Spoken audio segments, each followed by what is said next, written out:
You know, people say, this guy worships his wife. Have you ever heard that statement? This guy worships his wife. I see a lot of brothers saying yes, you know. That is not, the meaning of it is not worship as in rendering an act of worship for. No, all it means is he obeys his wife's instructions. That's what it means.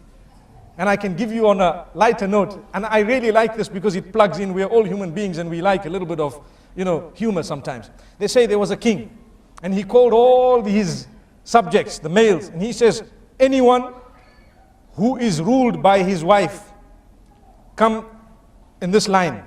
And whoever rules his wife, where, you know, the instructions are not obeyed, so to speak, or they come from you as a man, then you stand in this line. So the whole community stood in the wrong line. Allahu Akbar. They all stood in a line saying, no, if my wife sees me in the other line, I'm dead meat. You see?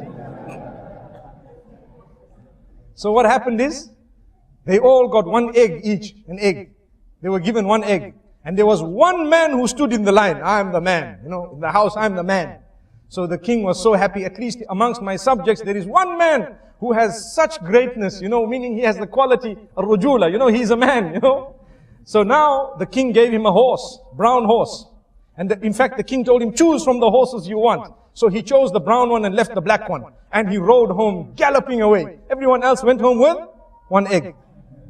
So when he got home, his wife, he looked at her and says, do you know what? She says, what? Today I got a horse because I'm the boss. You see? I got a horse because I'm the boss. She says, okay, that's good. Excellent. So you're the boss.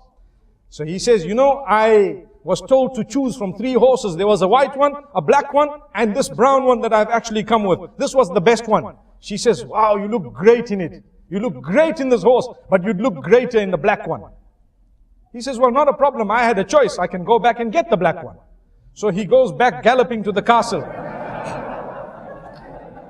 And he says, oh king. The king says, yes, what's happening? He says, I just want to swap my horse. He says, why?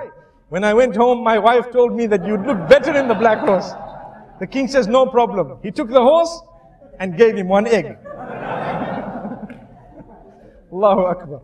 So, the moral of this story is obedience. We're talking of obedience. People say you worship someone when you obey them.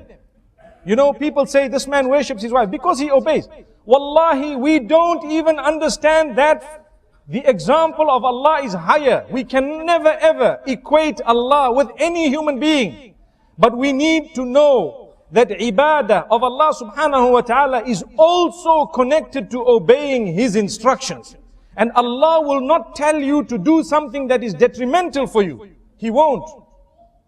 Whatever Allah has instructed you to do, and whatever He has asked you to abstain from, all of that is for your benefit, oh man. Why is it that we want to look at it and think that this is very difficult when, if someone were to tell us to do something that is not beneficial for us, because we love them, we might end up doing it. Why is it that we don't show higher love for Allah subhanahu wa ta'ala?